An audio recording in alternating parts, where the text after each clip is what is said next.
पानी टपरे जगन्नाथଙ୍କ फटो आकृति भाव विह्वल हेले परिवार लोके। बाहानगा ब्लॉक दांड हरिपुर पंचायत आरोहा ग्राम रे कृष्णचंद्र धलଙ୍କ घरे आज एक पानी टपरे जगन्नाथଙ୍କ प्रतिछवि देखिबाकू मिलिथिला। परे ग्रामर लोके देखिबाकू भीड़ लगाइथिले।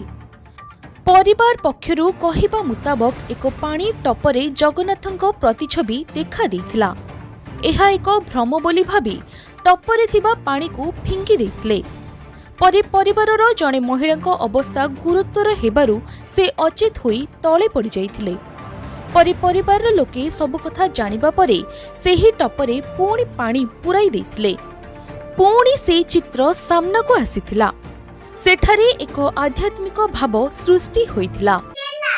आम घर आरुहा ग्राम मु ईश्वर धड़को वाइफ कहते कविता धड़।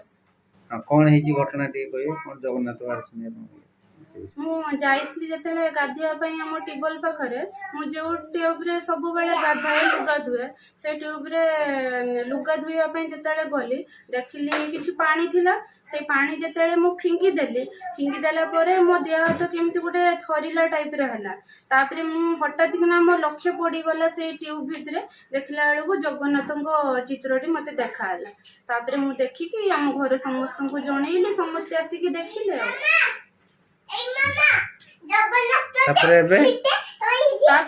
जड़े भाविले नुहे यहाँ बोधे सतर मूर्ति नुहे चित्र नुहे से आसिक भूल हाथ मारिकी मैं जस्ट हाथ बाजीगला तो लिभि जाइला जिनसटा मु बहुत मन दुख कली। घंटे पर देखला पुणी आसिक देखला पुणी ठाकुर सेमती तैयारी अच्छा एबे कौन पूजा अर्चना करछन? हाँ एबे आम घरे रखिकी आम धूप दीप देकी फूल देकी पूजा करछु। आज्ञा सोरोरू राजेंद्र गिरी को रिपोर्ट न्यूज 7 ओडिया।